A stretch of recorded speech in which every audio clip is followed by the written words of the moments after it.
All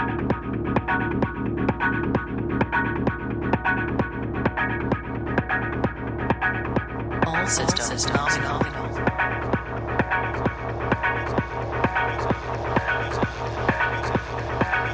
Five, four, three, two, one.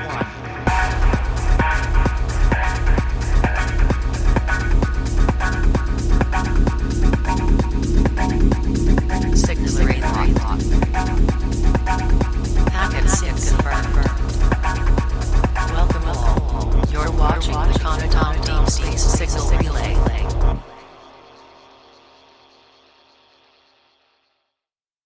Hey there, I hope you're doing well. I'm just laughing at myself with my silly little introduction. I hope you enjoyed that, it's kind of fun. I'm really pleased and very honoured at the number of people that have subscribed to the channel over the last couple of months. It's kind of taken off a lot more than I expected. We've got over 250 subs, which is cool, and I'm just trying to do as much as I can to make it interesting for people and informative. If you've got any questions, anything that you want me to cover in terms of technology or bits of creative challenges that you're trying to overcome, then I'd be really happy to go through any of that. So leave a message down in the comments, or if you're in the live chat, hello, and thanks for joining. The big thing that I've been trying to get my head around is the beginning of the new year, what it is that I want to try and do, and what kind of content that I want to put out, what sort of stuff I want to do, and pretty much it's more of the same. I like making the music, and I want to share that with you guys. So I thought trying to produce a few bits of new patches and things like that is always kind of fun and always gives me a bit of a buzz. I don't know how interesting that is for you guys to watch, so that would be good to hear.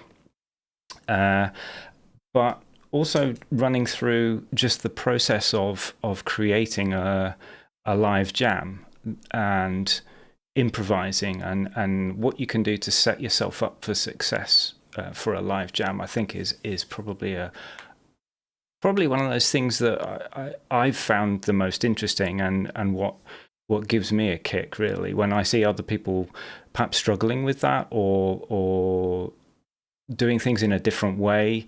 That's always something that I'm keen to sort of try and look at and analyze and figure out what I can do better or how I can help them with that. So yeah, I thought we'd go through some of that too. So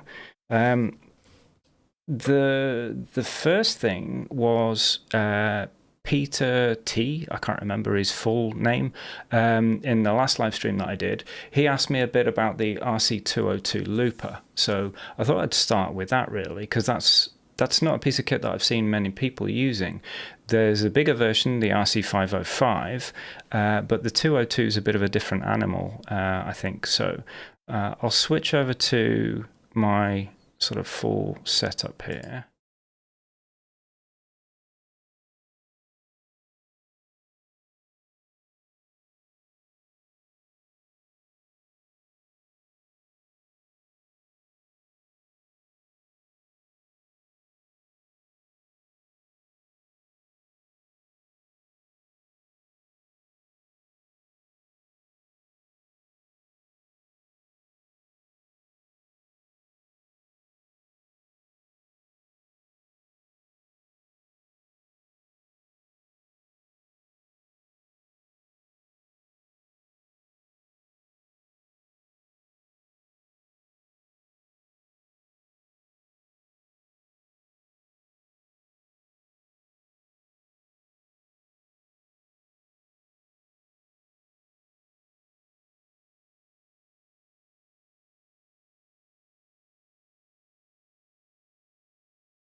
it gives you plenty of flexibility to improvise with. The other side of it has more effects, and those again are changeable using the buttons to pick which.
Right. Okay. Ascent, thank you very much for letting me know. This is only the third time I've streamed. I'd lost track of what some of my setup was doing, so thank you very much for letting me know. Okay, now I can be heard. Right. Yeah, so I've covered some of the looper settings. Basically, you've got an input and an output set of loops. Whatever you put over the let me get this up on screen here. I can do a camera overlay. There we go. So whatever you put on a loop channel, and you've got two of them, you can use the right-hand side of the looper to give you extra effects over the top of it. So let me try and do some of that now.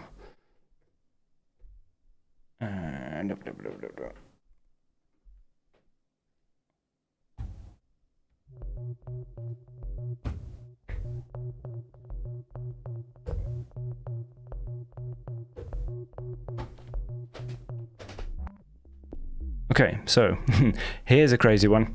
This is a vinyl effect.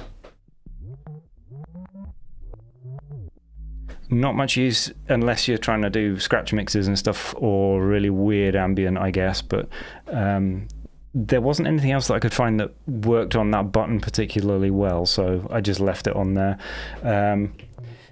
But you can overlay these onto whatever you've got on your loop. There's delay, reverb,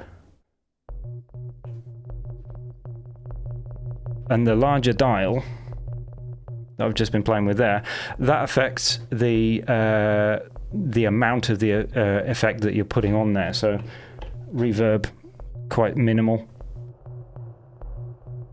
quite heavy on there. Hello PK, if you're still there, nice of you to join us, thank you. And Barry and Ascent, so really pleased that I've got a few people popping in. If there's any questions that you've got, just jump in anytime. I'd be happy to answer those. And at the minute, as I say, I'm just sort of trying to talk about live performance and what kind of flexibility I like, and what I kind of need to give me a good option in the middle of a jam. If you've got too much to play with, then it can become really hard work. Do I route all my audio to the looper? No, I don't. I have done that in the past, and there's nothing wrong with doing that. But it prompts quite a different workflow to what I do, which is just to have the circuit going into the looper.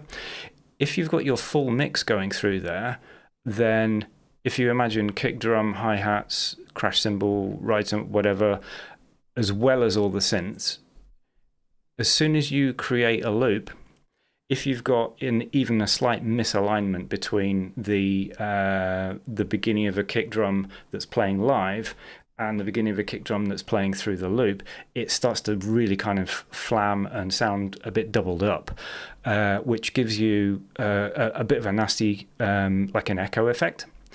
What you can do is have all that mix go through there, and then just immediately, once you've got your loop recorded, mute everything on the drums. That can work out. And in that way, as I say, it's a different workflow. What that gives you is the chance to sort of create bits and pieces that you add to a loop just individually. So perhaps you'd record a kick drum, then turn that down, and then you'd record some kind of maracas or something, and then turn those down, and then have them just running on the looper and not rely on the drum kit, for example, to be constantly looping and making that sound. But as I say, what I tend to do is have a single kit on the TR-8S at the minute. I mean, I changed this up, but have a single kit on the TR-8S and have that running by itself, albeit synced, and then have sounds going in from the circuit to the looper, and then I use that for creating transitions mostly. Cool. Understood. Question: min-max synths, drum machine, groovebox, etc. into what, a DJ mixer? PK, I'm not sure I fully understand. Min-max synths, drum machine, groovebox, etc. I guess what you're asking is what's like the minimum and maximum kit that you'd need, and if that's going into a DJ mixer or whether you'd need a different kind of mixer. It depends. If that's the case, or how many. For me, do I use a mixer in this setup? Yes, I do. It's kind of under the desk. I'll show you the mixer in a minute if I can get the camera to go down there. Yeah, the number of synths that you could use, it's just entirely dependent on what you're comfortable with, what you want, and what your sound requires. I've always liked having a few bits of kit, and I've got a few more bits of kit, and unfortunately they're all in a cupboard because I found that if I've got too much stuff, I'm not as productive. I found a nice little workflow with the circuit and the TR-8S. I occasionally throw in, and how much you can handle. It depends how much you can handle. I occasionally throw in things like the TB3, but in my gear closet, if you like, I've got a Novation Ultra Nova, a Base Station 2, and a K Station, which is a bit of an oddity. I don't think there's many of those around at the minute. I'd love to be able to sort of wire it all up and find it useful as it is, but I generally don't. I find if I've got too much, the K Station is great. It's got such a nice sound. The filters give it like a watery kind of effect if you set those up right, and if you get like the resonance going and stuff. Excuse me a second. I've got a pet cat and she wants to go out the back door. 1 second.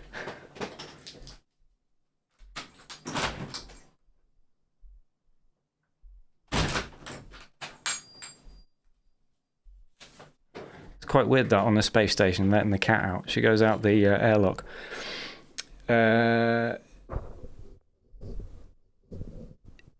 The 101. I don't know anything about the 101. I'm guessing that's a Roland machine if that's with those kind of numbers in the name of it. Similar sound. Okay. So PK does another question. The master sequencer or clock, do you use the circuit because it's so easy and powerful? I don't use the circuit as a master clock at the minute. As I say, I swap this up from time to time. I generally don't add much more in the way of kit, but I do sort of swap around what I'm using in different ways. I don't tend to use the circuit as master clock at the minute.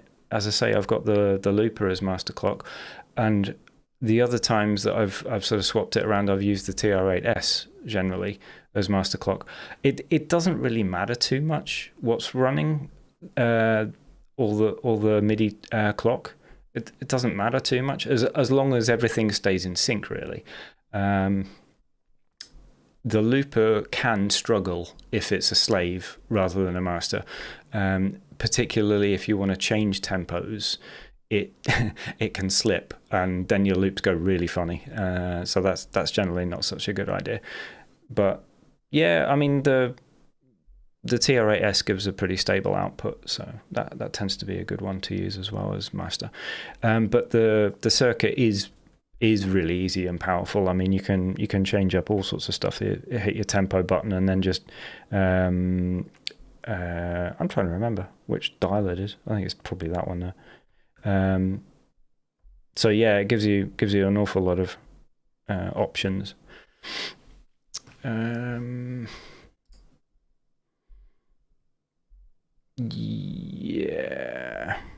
maybe I will stop talking and try and make some sounds.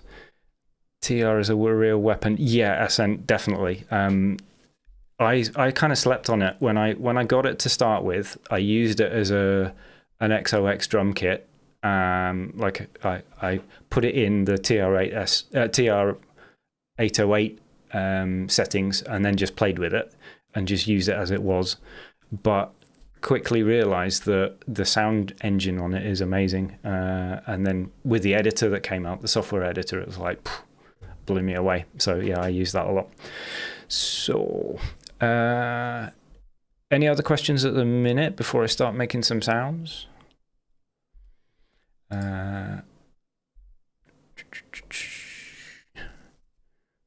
Because what I thought I'd do is just a couple of little sounds, and I'd time myself so I don't get too carried away on the circuit, and then I'll try and jam with those. I think the circuit has been the most underrated device because it looks like a toy, however it's so incredibly versatile. I completely agree, PK. I've seen only a handful of people really using it on YouTube. I mean, clearly there's a world out there that doesn't perform on YouTube, but for my money, I think it's a really cool piece of kit. I'm glad there's other people that like it too. Right. Okay, so let me get the jam cam up. Okay, I assume people can still hear me now because I've not switched to the other view, which was stupid of me. I should have kept this one. So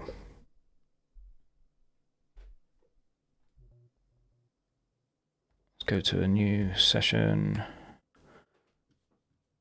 and I'll get my circuit patches up.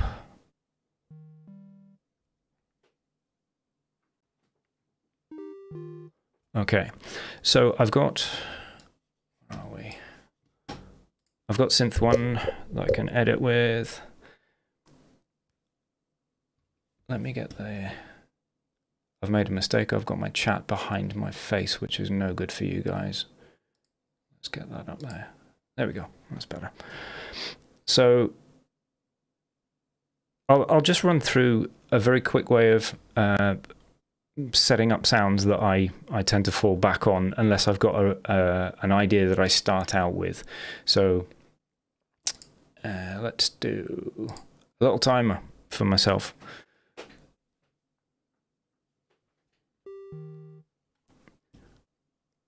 What I'm going to do is just create a little loop.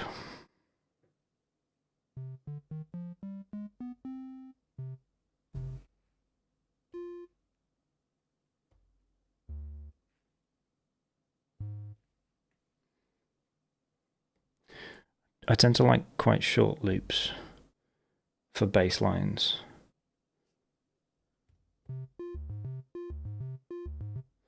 Okay, check my tempo.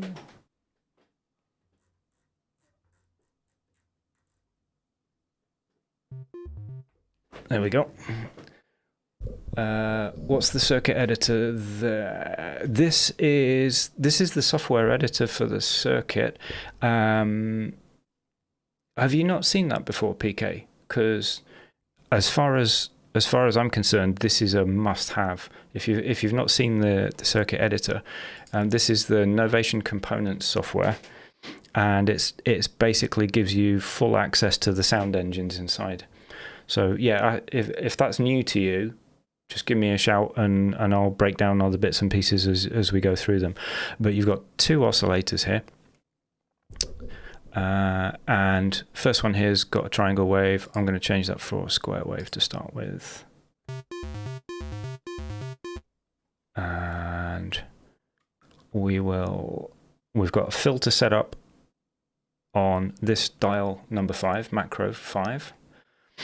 I need to get my skates on if I'm going to do this in 8 minutes.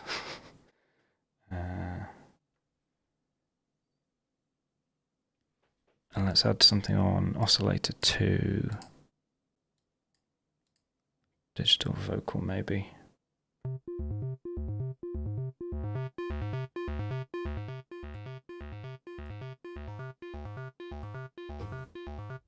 I quite like that sort of vocal sound. Let's get an LFO onto that. So if I go to LFO 1 plus and minus and apply that to oscillator 2's,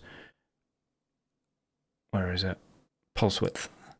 So what that'll do is that'll use this oscillator here, this low frequency oscillator, to wiggle this dial here.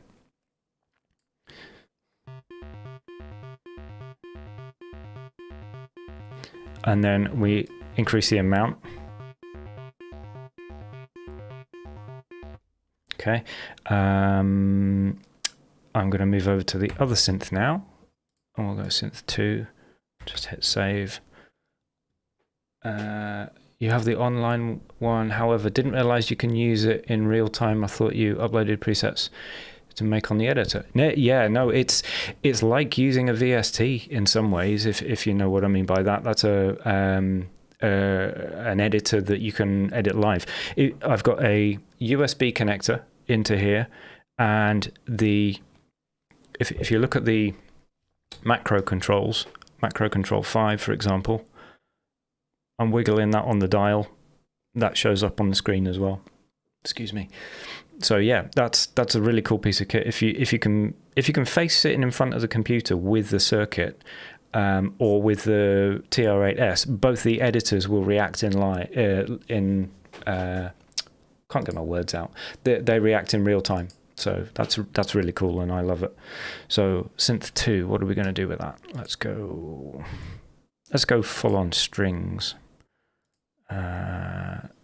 So we're going to detune a bit of density, change the envelope to be more of a sweep.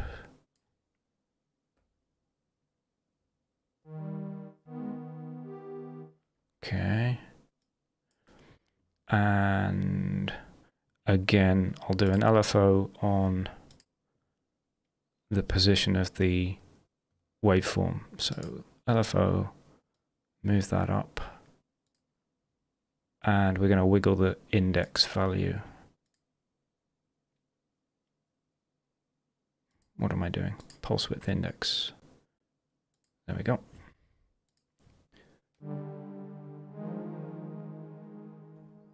Let's change that rate. And for this one also, I'll add a bit of chorus to thicken the sound up. You have 5 minutes remaining. Hey DJ Mo, nice to see you. Thanks for popping by, mate. Good to see you. So I've got a bass line and I've got an instrument for the lead, or chords as I'm going to do.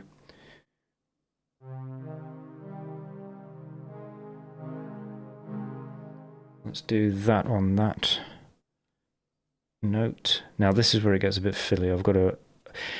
The circuit's not very good to look at when somebody's programming it. So I've got the length function here, and I'm going to change the length of the notes that I've just programmed in. No, it's gate that I want actually. And then I will duplicate that pattern to the next one. And I'll change the notes for this one.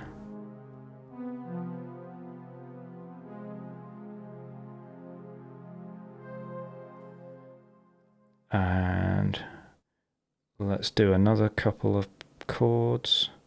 So I want patterns, duplicate that.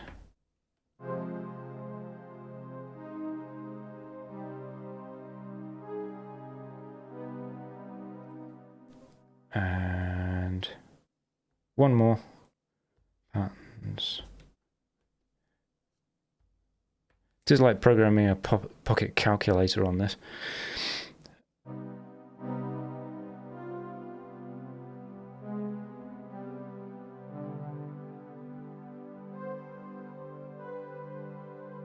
Right, that is completely random. Let's see how it goes.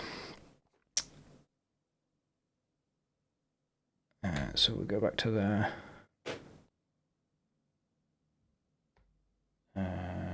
Patterns. Right.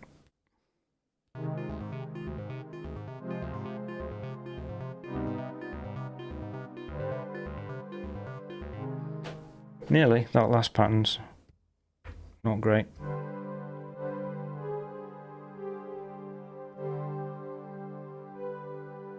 Let's try that.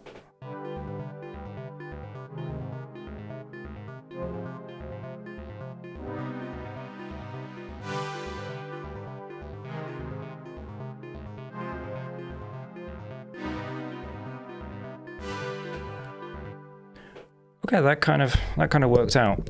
A couple of questions have come up. Same kind of workings on the mono station? Yeah, I guess so. I've always fancied having a try on the mono station. I've never played with one before, but as you say, Emo, the interface looks pretty similar. Can you hold Shift and press Pattern to randomize them? Just choose the notes you like. I don't know. I've never tried that before. We'll give that a go in a bit. Is it exactly the same engine, I wonder? Sound engine, no, it's not, because the mono station's an analog one, but that's probably not what you meant. The same sequencer. Yeah, it could well be. It could well be. I think what Novation did was said, base station 2, Novation circuit, squidge them together and see what we get. And it looks like a really cool piece of kit, to be fair. So I've got a couple of chords that are randomly thrown together. I'm going to add a little bit of reverb onto that one and a bit of delay onto the first one that we made, this the bass line. So let's have a listen. You have 1 minute remaining.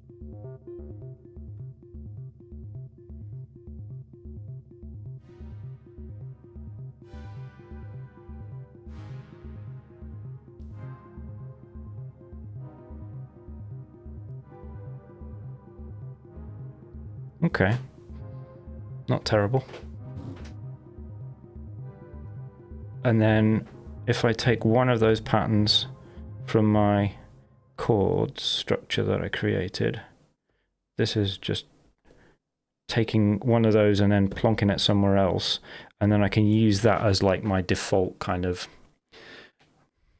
don't know what the phrase is, the default pattern that I kind of run the track with, and then when I do a breakdown I can then use that chord progression for the breakdown. So 8 seconds, 7, 6. I say add a kick. Yeah, I'm going to add a kick. Just give me a second here. I've got my pattern set up in 10 minutes, and now we're going to just have a jam. So let's have a go. I'll mute my mic for a minute.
So we had a bit of a go with that.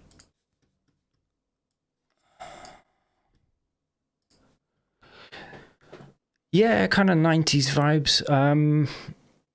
I tend to work a little bit more on the chord structure, and one of the things that I love doing, if I can, is actually routing the circuit slightly differently, so that instead of just going into the back of the 202, it goes into the brain's gone, the TR8S, and then you can apply the delay and the reverb from the TR8S, and those are really powerful. They've got a big kind of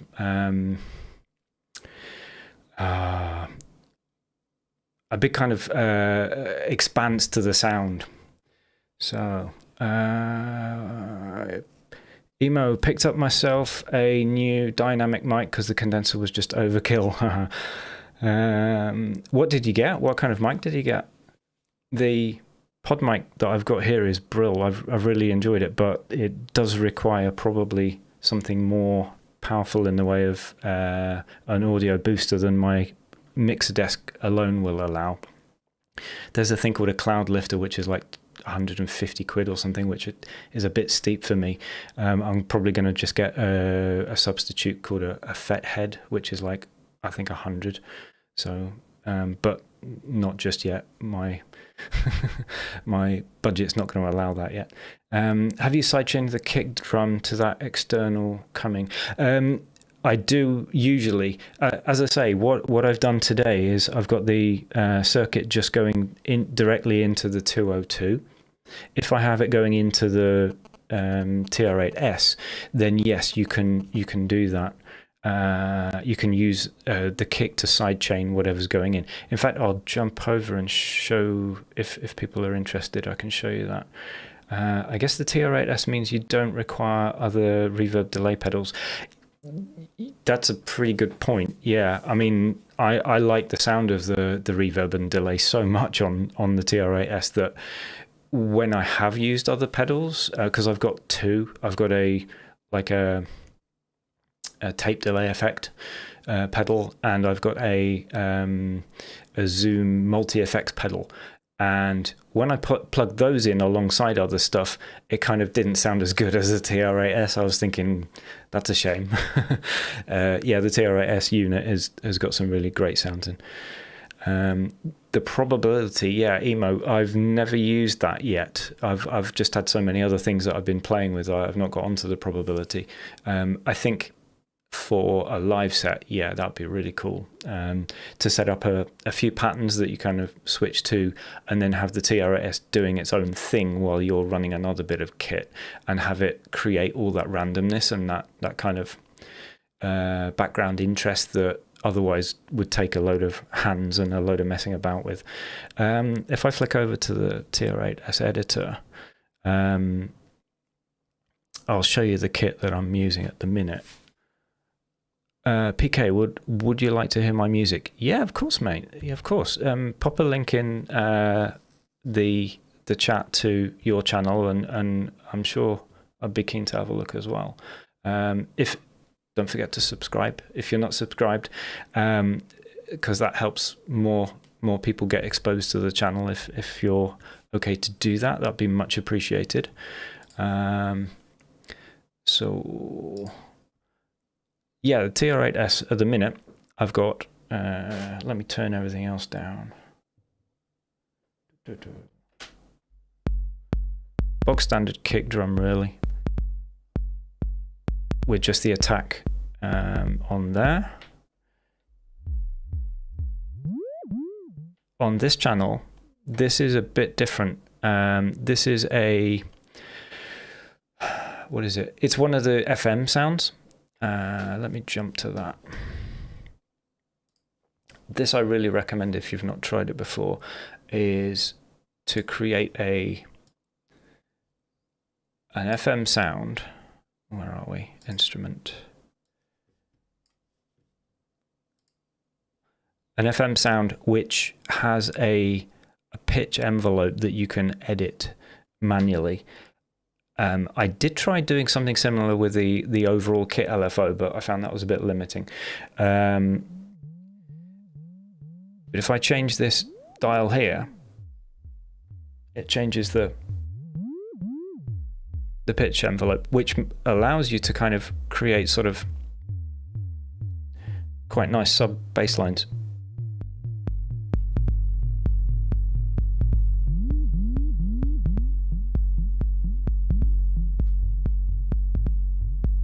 So that gives it quite a lot of flexibility all in one. And so yeah, you put pitch envelope to the manual dial. Question from Ascent. If I talk to producers playing live, it's always interesting for me how you change to a second track. Do you strict change, bam, another kick, hat, etc.? How do you handle it? I guess it's a matter of personal preference. How I handle it, my taste in music has always been very soundtrack connected to soundtracks in some way, I suppose. I love long ambient pieces. I love long techno tracks that evolve. So sharp cuts and muting sounds as opposed to fading them in and out doesn't tend to work in my vocabulary. I tend to work a lot more with fades and evolving sounds. I like those long transitions. I don't know why. It's just that sort of hypnotic thing that you get. Effects fade usually, or a chill down to some hat rising before starting the energy again would be your first habits. Yeah, similar stuff. I also love using white noise. As you probably could tell from that little jam, just using, where are we?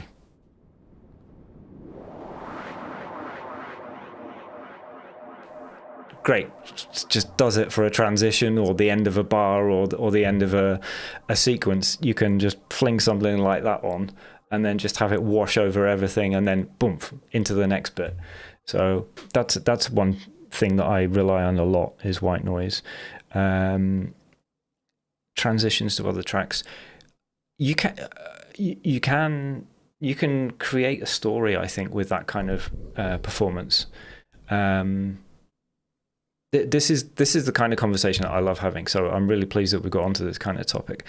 I think the ins and outs of performance and trying to figure out what your approach to it is what can make you stand out from other musicians, I think. I love working with Ableton and programming out a tune, but I find it so much more hard work than just jamming. And I figured out about 18 months ago that if I jam and get good at jamming, then that will take the place of sitting in front of a screen with Ableton for 3 hours trying to program a track. I can spend 2 hours maybe making some sounds and then 10 minutes jamming and creating a track, and then I record it and that's it. Yeah, there's occasions where you do your recording and it kind of goes wrong, but 10 minutes wasted doing a jam that didn't work, oh well, I can stomach that. I can just hit record and do it again. So for me, that sort of performance as production is a really big part of what I've found so fun about music recently. Always depends on your musical style, how you create lives. Ableton gives you endless functions, but with hardware you have limits, and here the game begins. Yeah, totally. My day job is as a designer, and has been for donkey's years. And I think there's a big misconception that a lot of people have. I'm not saying you guys have this, because being creatives, you'll know where you stand. There's a lot of people that seem to think that if you have a brief that is open-ended, like blue sky, make me a tune. Some people think that's amazing, that's brilliant. I should be able to go off and just write something awesome.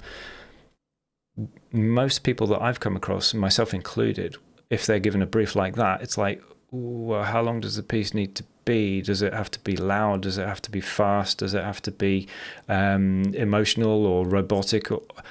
what am I doing? So you can end up starting on something and then it kind of goes to pieces halfway through and you're like, I don't even know what my direction is. How do I get it back on track? Because I never had a track in the first place. I never had a direction that I was following in the first place.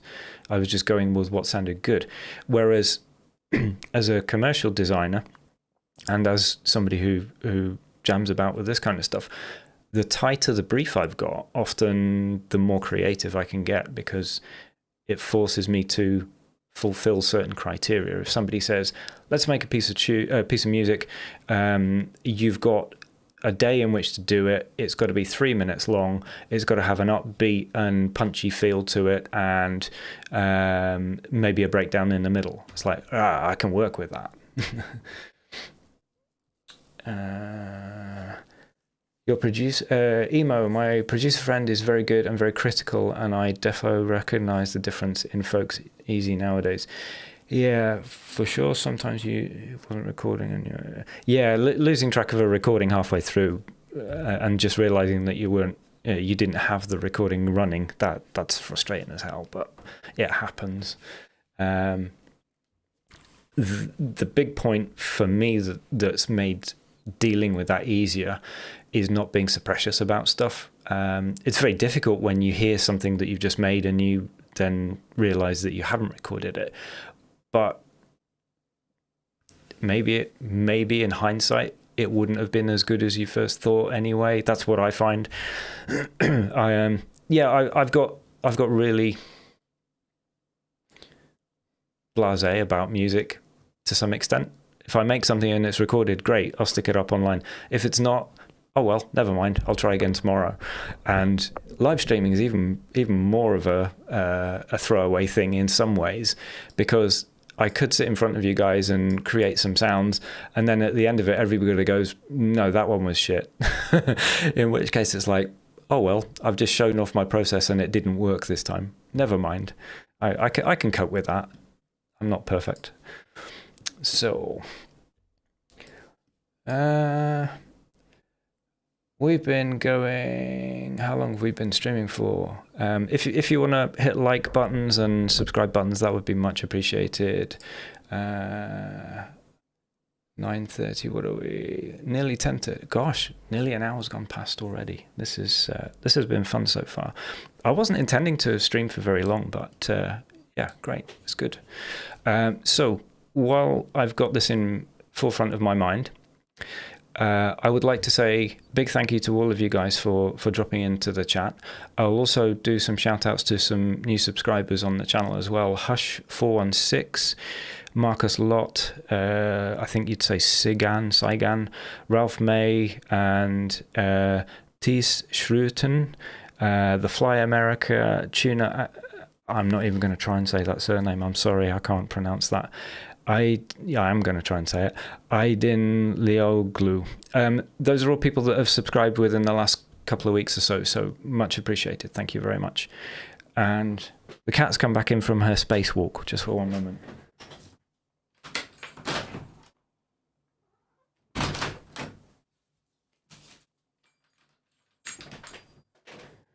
I'd get her on screen, but she's just legged it. PK, I realise my music is not brilliant. However, I only started learning in lockdown and made an album in the last 6 months. Chuffed. Congratulations. That's brilliant. If you've made an album, that's cool. And if your music's not brilliant, that's only your view of it. Other people might think otherwise. So the stuff that I've recorded and put up on Bandcamp, I was proud of it at the time, but that's a few years old now, most of that, and I've learned a lot since then. I look back on it, and some of the stuff that I've posted on YouTube in the last 9 months or so, I'm much prouder of. It's a learning process. It really is. Learning. As DJ Emo says, you've done a lot. Fair play, more than most people. Yeah, that's totally true. The learning is the fun bit for me, I've got to say. And coming up with something at the end of it, I go, yay, what's next? So yeah, learning how to use the tech, learning what works, what doesn't, what bits of tunes came out really well that I wasn't expecting sometimes, or bits that didn't work out, and how to use that in the future. What else have we got here? Yeah, it's music's such a funny personal thing that it's very difficult to give tips on what you should and shouldn't do, I think. Hey, Inky the Cat, thanks for popping in. Yeah, music's such a personal thing that whatever I say in this stream, and I think other people posting their opinions and views is cool, but always take it with a pinch of salt. Nobody knows everything, and if you've got an idea that you want to pursue, but you're not seeing anybody else doing it, or other people are saying, well, that's not going to work, how do they know? Inky, yeah, we've got a circuit here. This one's in action.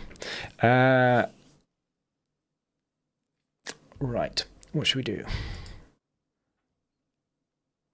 Emo, my producer friend always tells me, finish your tracks, that is the most important, but I'm too much of a graffiti style from the turntablist in me. I don't have to be clean. I like messy at times. Yeah, I don't think, again, I'm giving my opinion, I don't think you have to finish your tracks. I think there is a very good reason for doing it, but I don't think you should be ruled by that all the time.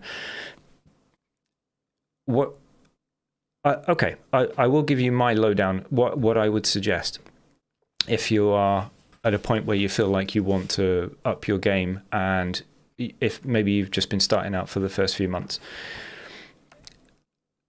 finish your tracks, but set yourself a time limit that is shorter than you think you can handle. And I'll explain why, and I'll explain how I did it.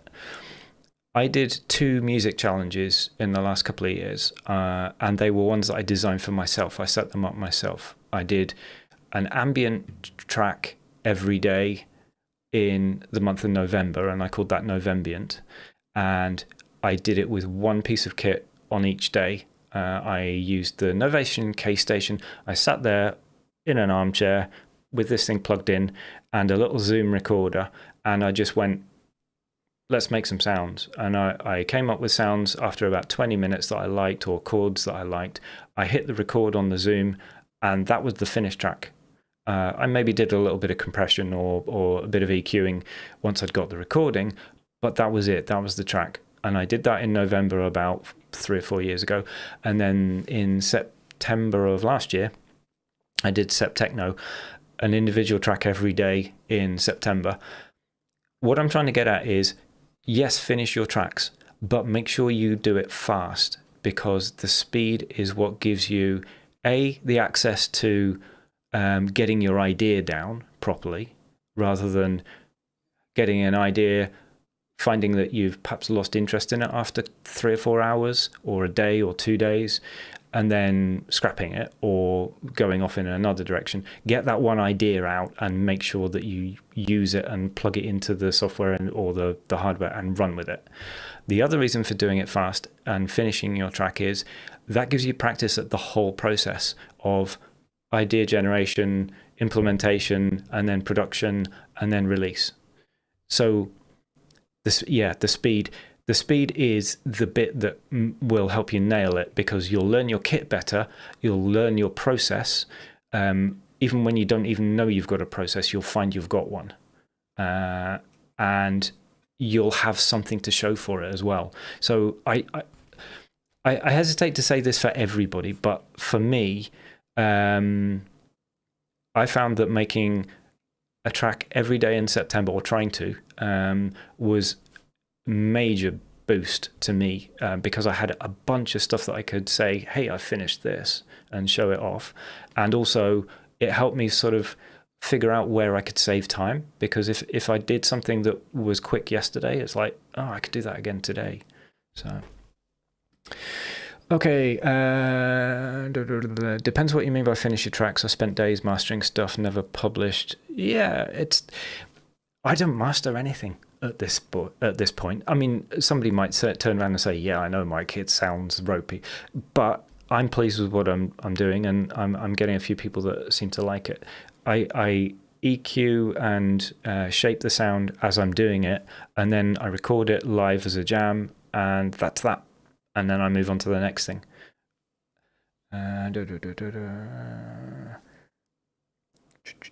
Track is never finished, mainly the structure tweaking aside.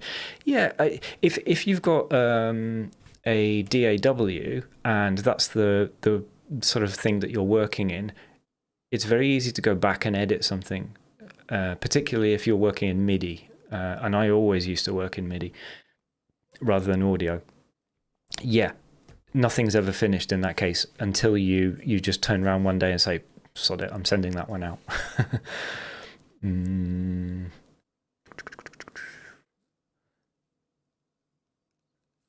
Mike, are you a member of Hardware Jams? I guess that's a Facebook group or a community of some kind. No, I'm not. I'll have to check that out. What you're saying is, PK says, what you're saying is the more you fanny about, the less you learn and the less productive you are. For me, it's not as cut and dried as that. It's a case of knowing when I am fannying about as opposed to being productive. I do fanny about, I do mess about and go, I wonder what happens if I plug this into here and plug that into there and try that. And then I'll do that for a day and I'll go, shit, I haven't actually made anything that I like. Why is that? Is that because I'm just not in the right mood?